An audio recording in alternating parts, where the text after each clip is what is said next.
Hello there, I hope you're doing okay. This is Orolofori of www.orolofori.com.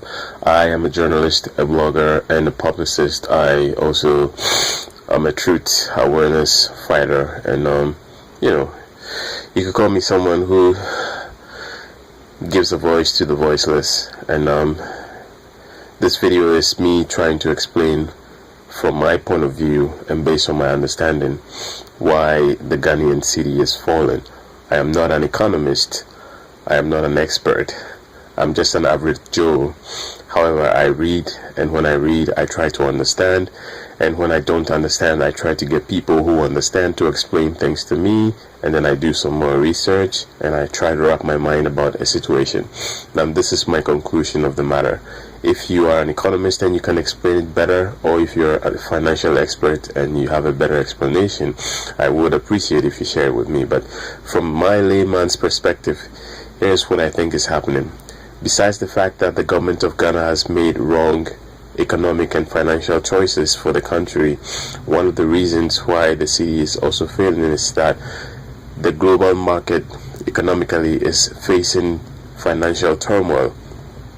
A lot of the markets are starting to, crash and fall, and Ghana is one of them. But markets like Brazil, Greece, Turkey, and all that, they're all suffering. And some time ago, I think the Ghanaian government, besides their wrong investments and policies in the finances, they started to print more cedi just to prop up the falling cedi, which is not a good idea. It's not a good way to go, because I remember some time past, the U.S. economy was, facing turmoil and it started to fail, and they went to the Federal Reserve and they got approval to start printing more dollar bills, which didn't help, because if your currency is weak and you print more currencies, it only increases the rate of inflation, which I think is what is happening in Ghana right now. You don't do that. There are other ways that you must look into for solutions to problems of a failing economy, or in this particular case, currency. I know people in Ghana would say, oh, but we are rich in gold and we have a lot of natural resources. We recently discovered oil and all that. But the thing is, irrespective of how much gold, diamond, and natural resources you have, all these things are subjected to the dictates of the world market. So if the price of gold and the price of oil has fallen on the global market, no matter how much you have, it will be of little value because the international market is saying, well, the prices are falling for these things, so you'd either have to sell them for the prices we're asking for, or you can keep them. So we can't continue to keep investing in natural resources. This is like the modern age. This is the computer age. This is the internet age. The best form of investment we can give to our people is education. Knowledge is power. If we can look into making education more accessible, more available, more inexpensive to the young African around the globe, we're making a very good investment. I think we should really invest in our education.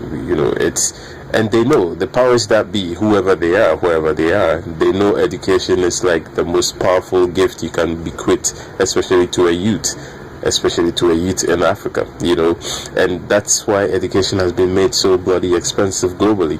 That's why healthcare has been made so bloody expensive globally, But anyway, so if we keep printing more currency to help prop a failing currency, it's not going to solve the problem. It's only going to create inflation, and then we're going to be in a mess.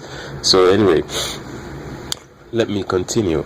Also, the global market has failed and continues to fail, and what the US is doing, which is a big player in the global market, is that in order to make their economy stand, they are pulling dollars out from nations in which they started investing in, nations that had very good economic standing, and they are bringing the dollars back to America. So what the US is now doing is they've learned their mistakes from the past, and so they are no more printing new dollar bills.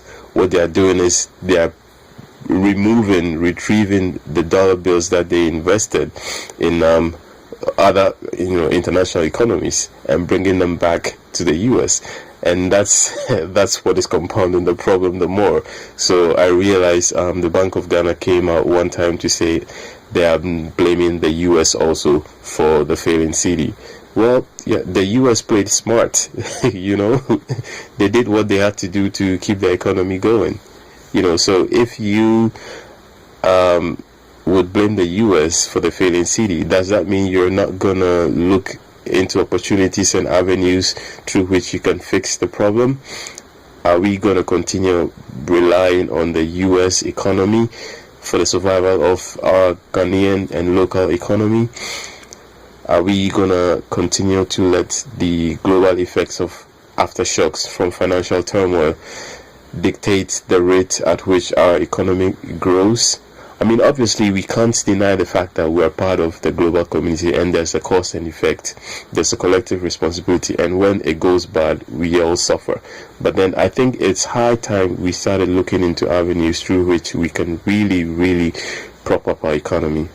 I think the Ghana government has made wrong choices. I will say and continue to say again and again. It's rather unfortunate. I wish the people out there in Ghana, or the Ghanaians around the world who know and understand these things better than me, would start to, voice their opinions, would start to let the average Ghanaian realize the fact that, hey, this is what is going on and this is what needs to be done. We really need to get together as a nation and work on building the economy, work on building the mindset of the people.